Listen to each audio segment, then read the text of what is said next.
dalilna sifat hayat.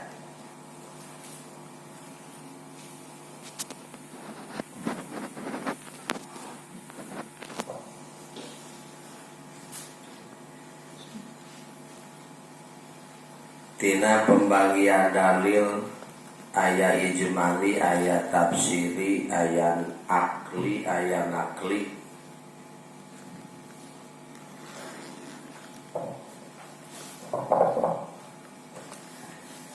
Anu jadi syaratna iman mah ku ijmali jeung akli ge parantos jadi ma'rifat. Ma'rifat jeung tauhid teh pan timbul tina dalil atawa timbul tina lesan.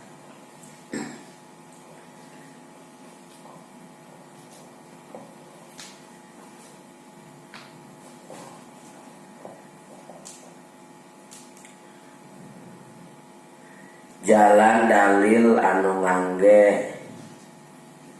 metoda logika atanapi akal,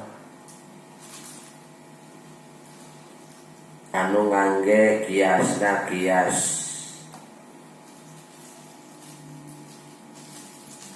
kholafiyah nyaeta dicaritakeunana teh sok bahasa lalawananana dibatalkeun eta lalawanan teh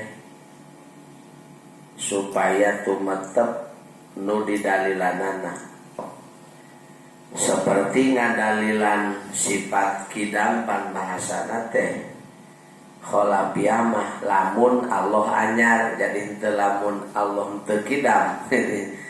Tapi bahasana lamun Allah anyar, jadi ngadalilan teh kusok nu milawanan heula.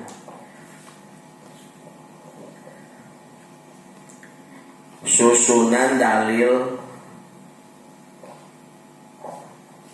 kias istisnai kholafiyah nyaeta lamun Allah maut pan hayat teh aja, lamun Allah maut pasti moal kawasa.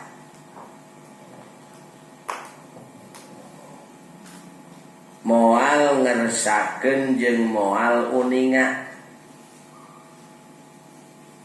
Sedengkeun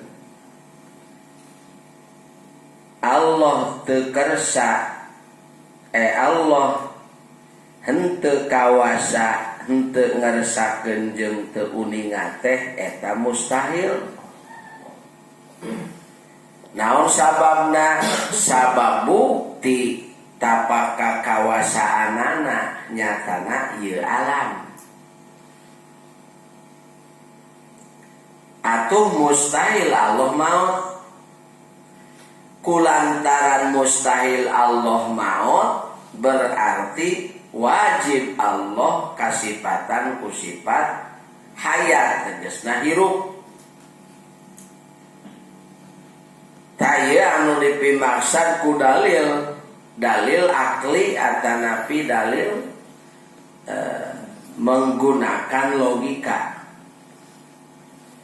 Upami bahasa Arabna laukana mayyitan muqaddam lam yakun qadiron wala muridan wala aliman tali wahada tali batilun walama batolat tali batolal muqaddam walama batolal muqaddam sabata nakiduhu wa huwa ainul mudallal fasabata lahu ta'ala al hayat. Itu upama bahasa Arabna.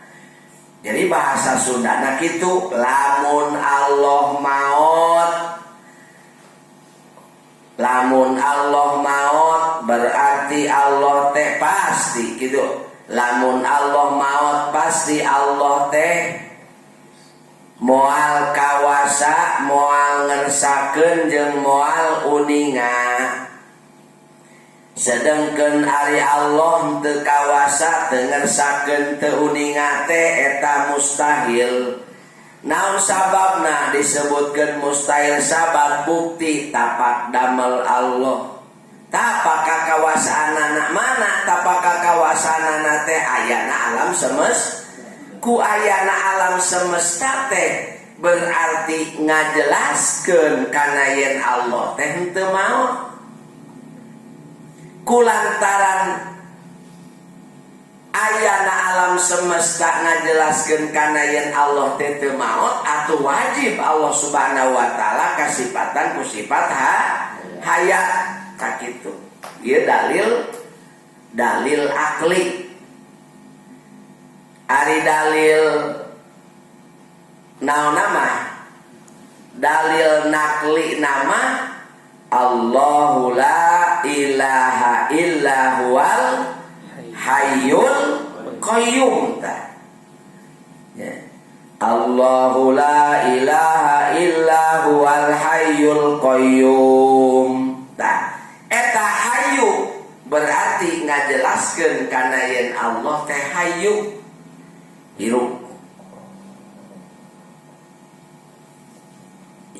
Jadi dalil akli na anu tadi menurut logika, menurut akal, dalil naklina anu eta dina ayat kursi teh Allahu la ilaha illa huwal hayyul qayyum. Dalil aklina, dalil akli nu tadi teh lamun Allah maot. Jadi kana maot. Lamun Allah maot berarti Allah teh moal kawasa, moal kersa, jeung moal uninga. Sedangkan Allah teu kawasa, teu kersa, teu uninga teh eta teh mustahil. Naon sababna disebutkeun mustahil? Sabab aya tapak kakawasaanana nyatana ieu sakabeh alam atanapi alam semesta. Ku ayana alam semesta atuh mustahil Allah teh maot. Da aya tapak dadamelanana, tapak kakawasanana. Kulantaran mustahil Allah maot, atuh wajib Allah Subhanahu wa taala kasifatan ku sifat hayat. Terus kembali deui kana pokok wajib di hak Allah Subhanahu wa taala yen Allah kasifatan ku sifat hayat, hartosna hirup Allah. Mustahil Allah maut. Mustahil Allah maut. Sifat hayat nyaeta sifatun qodimatun, sifat dipayun teu aya kawitanana, qaimatun tur tumetep teu aya tungtungna.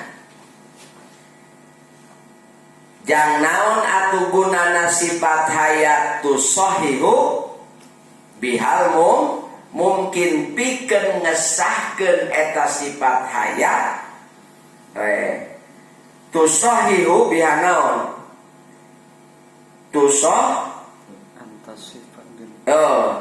Tusahihu lau ayyata sifat bil ilmi wa ghairihi minas sifati. Ta'aluk ifadah atanapi gunana sifat hayat pikeun ngesahkeun kitu nya. Pikeun ngesahkeun kana sifat-sifat anu sejena. Nyatana sifat kudrat irodat jeung ilmu. Jadi ayana kudrat irodat jeung ilmu teh katut sifat-sifat nu sejen teh ku ayana Allah kasifatan ku sifat naon? Ku sifat hayat. Da moalnya kudrat, moal irodat, moal ilmu, lamun Allah na maot. Kieunya, lamun Allah na maot nya moalnya, lamun Allah na maot nya moal kawasana ge moal ngersahkeun jeung moal uningan. Gitu. Jadi pikeun ngesahkeun kana sifat-sifat anu sejena.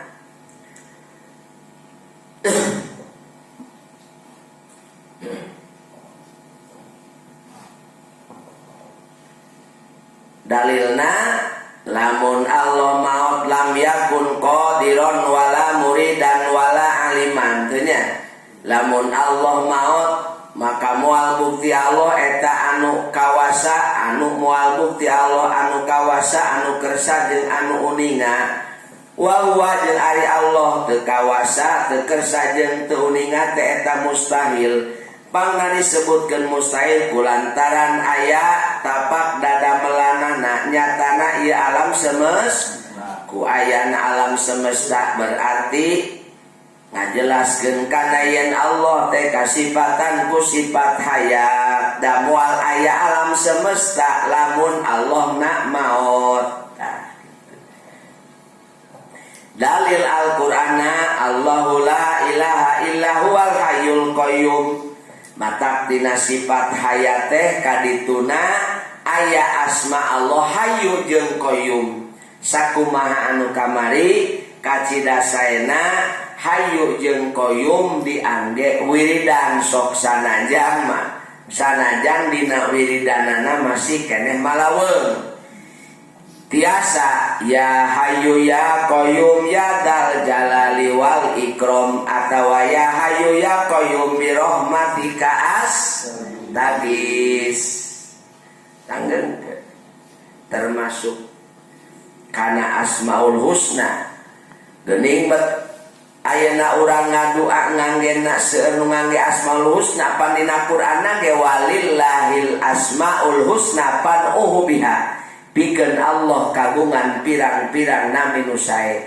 Kulantaran Allah kagungan nami nu sae pan'uhu biha pek marane kabeh geurang ngadua kunaon ku asmaul husna pek aya nu ngalangturkeun ya Fatahu ya Razzaq ya Fatahu ya Razzaq aya deui matakeun ya Latifu ya Latifu ya Latifu ya Latif. Lamun dina ngeseh ya Hadiyu ya Alimu ya Khabir ya Mubin itu berarti asmaul husna eta. Ya, asmaul husna. Ya Wahhab ya Wahhab ya Wahhab ya Basit ya Basit ya Basit jeung sajabanana ya. Gitu. Eta ya termasuk dina hayat ayat asmaul husna. Nah hayu kalayan hayu termasuk dina saur sakali ulama eta hayu jeung qayyum teh termasuk kana asmaul azam. Jadi asmaul azam teh seueur anu nyaurkeun asmaul azam teh ya Allah. Allah ngukul ya Allah ya Allah ya Allah anu nyaurkeun asmaul azam teh termasuk ya Latif ya Latif kulat ya Latif aya nyaurkeun ya hayyu ya qayyum. Pangna dirahasiakeun dina asmaul azam sabab saha jalma anu ngadua kalayan ngangge asmaul azam ustujiba lahu doa maka bakal diijabah doana teu beda saperti Lailatul Qadar dirahasiakeun. Da asmaul azam ge atuh kumaha ieu kulantaran dirahasiakeun ya baca sanana ya Allah ya Rahman ya Rahim ya Malik. Di mana urang maca asmaul husna anu 88 100 jeung ya Allah tentu asmaul azam bakal naon? Bakal kasampeun